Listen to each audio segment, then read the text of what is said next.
안녕하십니까 애청자 여러분, 반갑습니다. 사회복지와 재활처익은 김사부와 함께 사회복지사 김사부입니다. 오늘은 생활이 어려워서 국가의 도움이 필요한 사람들이 반드시 알아야 하고 유용한 정보와 기초생활보장제도의 문제와 해결 방안 등에 대하여 알아보도록 하겠습니다.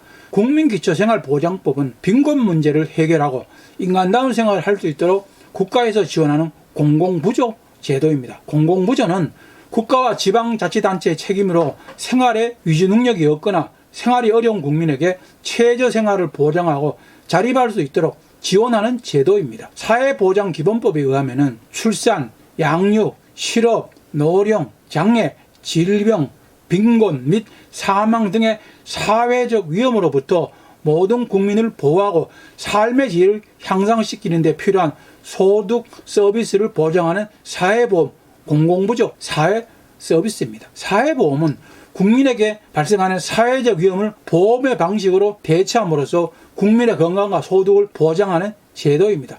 사회보장의 목적은 국가가 존재하는 이유 중에 하나인 국민의 생존권 보호를 수행하는 제도이며 국민들의 기본적 욕구 충족과 기본 생활을 보장하기 위한 것입니다. 그리고 수직적 재분배, 수평적 재분배를 하는 것입니다. 사회보장 비용의 지출은 수직적 재분배의 기능도 하고 있지만 보험료를 분담하는 동일 계층 간의 수평적 재분배 기능도 하는 소득의 재분배 기능을 하고 있는 것입니다. 또한 소득 상실의 위험에 노출된 사람들에게 사회적 연대감을 증대해주는 제도적 장치이기도 합니다. 사회보장은 모든 국민이 다양한 사회적 위험으로부터 벗어나서 행복하고 인간다운 생활을 영위할 수 있도록 자립을 지원하며 사회의 참여 및 자아의 실현에 필요한 제도와 여건을 조성하여 사회적인 통합과 행복한 복지사회를 실현하는 것을 기본 이념으로 하고 있습니다. 국가와 지방자치단체는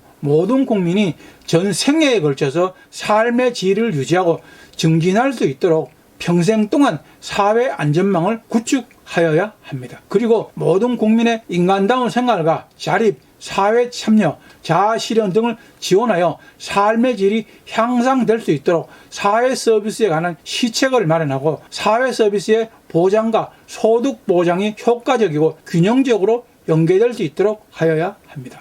또한 다양한 사회적 위험 속에서도 모든 국민들이 인간다운 생활을 할 수 있도록 소득을 보장하는 제도를 마련하여야 하고 공공부문과 민간 부문의 소득 보장 제도가 효과적으로 연계되도록 하여야 합니다. 사회 서비스는 국가, 지방자치단체 및 민간 부문의 도움이 필요한 모든 국민에게 복지, 보건의료, 교육, 고용, 주거, 문화, 환경 등의 분야에서 인간다운 생활을 보장하고 상담, 재활, 돌봄, 정보의 제공, 관련 시설의 이용, 역량 강화 및 개발, 사회 참여의 지원 등을 통하여 국민의 삶의 질이 향상되도록 지원하는 것입니다. 사회보장제도의 원칙은 이 제도를 필요로 하는 모든 국민들에게 보편적으로 적용하여야 하고 급여의 수준과 비용의 부담 등은 형평성을 유지하여야 하며 사회보장제도의 정책 결정 및 시행 과정에서 공익의 대표자 및 이해관계인 등을 참여시켜서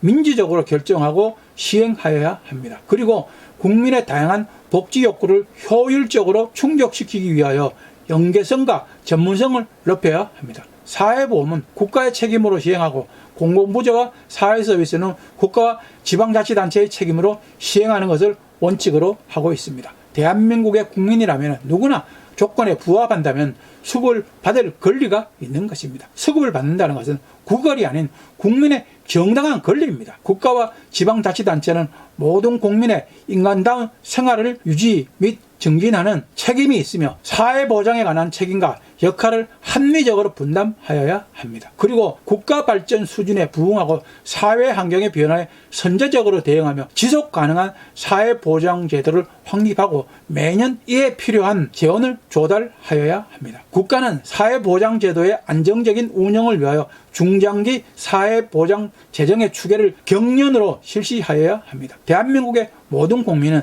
사회보장 관계법령에서 정하는 바에 따라서 사회보장급여를 받을 수 있는 사회보장 수급권이 있습니다. 국가와 지방자치단체는 모든 국민이 건강하고 문화적인 생활을 유지할 수 있도록 사회보장급여의 수준 향상을 위하여 노력하여야 하고 관계법령에서 정하는 바에 따라서 최저 보장 수준과 최저임금을 매년 공표하여야 합니다. 국가와 지방자치단체는 최저보장 수준과 최저임금 등을 고려하여 사회보장급여의 수준을 결정하여야 합니다. 사회보장급여를 받으려는 사람은 관계법령에서 정하는 바에 따라서 국가나 지방자치단체에 신청을 하고 수급을 받으면 됩니다.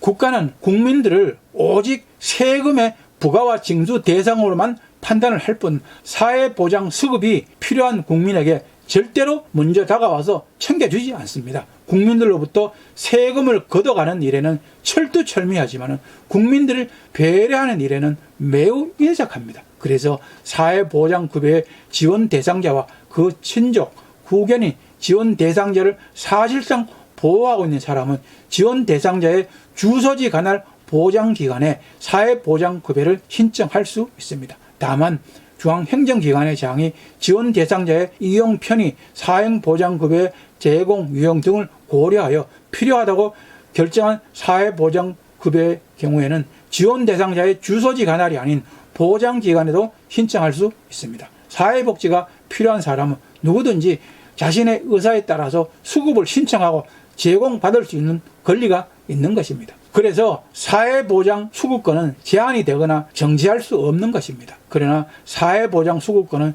정당한 권한이 있는 보장기관에 서면으로 통지를 하여 포기할 수 있고 취소할 수도 있습니다. 급여의 기준은 건강하고 문화적인 최저생활을 유지할 수 있는 것이어야 합니다. 수급자의 연령, 가구의 규모, 거주지역, 그 밖의 생활 여건 등을 고려하여 급여의 종류별로 보건복지부 장관이 정하거나 급여를 지급하는 중앙행정기관의 장이 보건복지부 장관과 협의하여 정하고 있습니다. 그러나 수급권자의 기준은 매우 엄격하여 진정으로 도움이 필요한 많은 사람들이 배제되고 있고 엄격한 소득 및 자산의 한도에 따라서 결정이 되기 때문에 소득의 변동, 일시적인 수입 또는 최소한의 자산을 가진 사람은 사실상 경제적 어려움이 닥쳐도 지원을 받을 수 없는 것입니다. 파트타임이나 임시직으로 일하고 있지만 사실상 경제적으로 빈곤한 사람이 선정 기준에서 제외되고 있는 것입니다. 이 제도는 자격을 결정할 때 의무 부여자의 소득과 재정 상황을 고려하여 부모, 자녀 또는 가까운 친척이 지원자를 부양할 수 있는 것으로 간주되는 경우에는 수급권자에서 제어가 되기도 합니다. 그래서 가족 구성원으로부터 실제적인 경제적 지원 또는 정서적 지원을 받을 수 없는 노인, 장애인에게 빈곤 문제를 야기할 수 있습니다. 지급되는 재정적 지원은 실제 생활비를 충당하기에는 턱없이 부족하며 특히 주거비를 포함한 생활비가 많이 필요한 도시 지역에서는 생계의 빈곤을 가져오고 있습니다. 생활비의 상승과 인플레이션은 빈곤을 더욱 악화시키고 수급자들이 어려움을 겪게 합니다. 수급 신청은 많은 양의 서류 작성과 관행적 장애물이 존재하고 있습니다. 노인들, 문서의 이해력이 낮은 사람들, 디지털 문화에 배제된 사람들에게는 높은 장벽에 대해서 많은 잠재적 수급자들이 절차를 이해하지 못하거나 수급 신청을 포기하고 있습니다. 일부 몰직각한 인간들의 기초생활 보호 대상자라는 사회적인 낙인과 차별적인 대우는 수급자를 더욱더 고통스럽게 하고 있습니다. 낙인을 찍으려면 국회에 있는 저 개쓰레기들, 생양아치들, 범죄 집단, 국민들의 혈세를 빨아쳐먹고 살아가는 망용들에게 마음껏 하면 됩니다. 사회복지정책의 한계로는 급여 선정 과정 등 운영 비용에 의한 비효율성과 사회복지 급여에 의존하여 근로의욕을 상실하고 빈곤에 머무르는 형상, 즉 빈곤 함정 또는 빈곤의 덫에 빠질 수 있는 것입니다. 실업급여 수준이 수급권자가 노동시장에서 받을 수 있는 임금보다 높을 경우에는 근로를 하지 않고도 급여를 받는 것이 더 좋다고 생각하여 구직의 동기나 노동의 동기가 약화되는 현상, 즉 실업 함정이나 실업의 덫에 빠질 수도 있고 실업의 덫에 빠질 수도 있는 사회복지정책의 역기능이 발생할 수도 있습니다. 수급 자격 기준의 문제를 해결하기 위해서 정부는 재정적으로 곤란한 상황에 처한 수급권자의 현실을 잘 반영하고 소득 및 자산 평가 기준을 더 완화하여야 합니다. 예를 들어서 소득의 일시적인 증가를 평가할 때 좀 더 유연하게 평가를 하거나 개인이 특정한 저가치의 자산을 소유하고 있지만 여전히 재정적 어려움에 직면해 있다면 수급권자로 인정을 해주는 것입니다. 의무적 부양자 기준의 요건을 개정 또는 줄이거나 완전히 폐지하여야 합니다. 그래서 실제로 부양할 의향이 없거나 부양할 수 없는 부양 의무자의 재정 상황을 근거로 하여 수급자 자격이 박탈하는 것을 방지할 수 있을 것입니다. 요즘 세상에 어떤 자식들이 부모를 부양하려고 합니까? 자식들이 부모를 요양원에 가라고 등 떠미는 현대판 고려장 시대입니다. 정부가 재정 지원의 금액을 실제 생활비에 충족할 수 있도록 조정을 한다면 수급자가 의식주, 의료, 공과금과 같은 필수 비용을 충당할 수 있을 것입니다. 도시와 같이 생활비가 많이 필요한 지역의 수급자가 적절한 지원을 받을 수 있도록 혜택을 인플레이션이나 지역 비용 차이에 따라서 인덱싱하는 것이 효과적일 것입니다. 신청 절차는 간소화하여야 하며 취약계층이 더 쉽게 이용할 수 있어야 합니다. 사용자 친화적인 디지털 플랫폼을 도입하고 직접 지원을 제공하고 과다한 서류 작업을 간소화한다면 도움이 필요한 더 많은 사람들이 이 시스템을 더 효과적으로 탐색하는 데 도움이 될 수 있습니다. 특히 노인과 장애인에 대한 더 많은 관심과 배려가 필요한 것입니다. 부분적으로 일할 수 있는 능력이 있는 사람들에게는 자립을 장려하기 위해서 복지 프로그램을 직업훈련, 진로상담 및 취업지원과 결합해야 합니다. 누군가가 일을 시작할 때 복지 혜택을 완전히 중단하는 대신 개인이 자립으로 전환하는 동안에는 일부 혜택들은 중단되지 않고 유지할 수 있도록 점진적으로 감소시키는 근로 인센티브와 복지의 결합이 필요합니다. 복지 수혜와 관련된 낙인을 줄이기 위한 공공 캠페인은 더 많은 사람들이 지원하도록 장려할 수 있습니다. 사회 안전망과 중요성에 대한 사회교육과 사회복지를 부담이 아닌 당연한 국민의 권리로 규정하여야 합니다. 이러한 문제들을 해결하고 제한된 개혁들을 시행함으로써 기본생활보장법은 빈곤의 감소와 지원이라는 목적을 보다 효과적으로 달성할 수 있을 것입니다. 지금 대한민국은 4차 산업혁명과 더불어서 후기 산업사회로의 전환과 경제, 사회구조의 변화와 무능한 정치인들의 경제후퇴 정책으로 인해서 새롭게 발생하는 위험들과 맞벌이 부부의 증가와 여성들의 노동시장 참여와 증가로 인한 일과 가정의 양립 문제의 대두, 저출산 초고령화로 인한 생산 가능 인구의 감소와 노인 인구의 증가로 인해서 노인 부양 부담의 문제, 탈산업화, 지식기반 경제로의 이행 속에서 제조업에서 서비스 산업으로 산업구조 변화와 노동시장의 구조 변화로 인해서 고용 불안정과 저임금 노동의 증가 등 새로운 사회적 위협이 발생할 수 있는 가능성이 매우 높은 나라입니다. 출산율 세계 최하위, 노인 빈곤율 세계 1위, 노인 자살률 세계 1위라는 오명을 가진 나라가 작금의 대한민국입니다. 더 심각한 것은 이러한 국가적인 위기감을 개쓰레기 생양아치들, 범죄 집단이 된 국회의원들은 전혀 공감을 하고 있지 못하다는 것입니다. 무지하고 썩어빠진 범죄 집단 생양아치 정치인들이 지금 국회에서 무슨 작당들을 하고 있습니까? 탄핵만 짓거리고 특검만 외치면서 방탄국회만 만들면 산재한 작금의 모든 문제들이 해결됩니까? 국회는 이제 더 이상 민생을 토론한 곳이 아니라 범죄자들의 천국, 사기꾼들의 공화국, 빨갱이들의 놀이터가 되었습니다. 국정을 농단하면서도 저 개쓰레기 함량 미달의 국회의원들이 국민들의 혈세를 수억원씩 빨아쳐먹으면서 희희낙낙 살아가고 있습니다. 그래도 근면성실한 대한민국의 국민들이 피와 땀으로 이뤄놓은 경제성장과 더불어서 복지정책이 영 엉망인 나라가 아니라는 것이 그나마 다행스럽고 위안이 되고 있습니다. 지금도 주변을 살펴보면 복지와 빈곤의 사각지대에서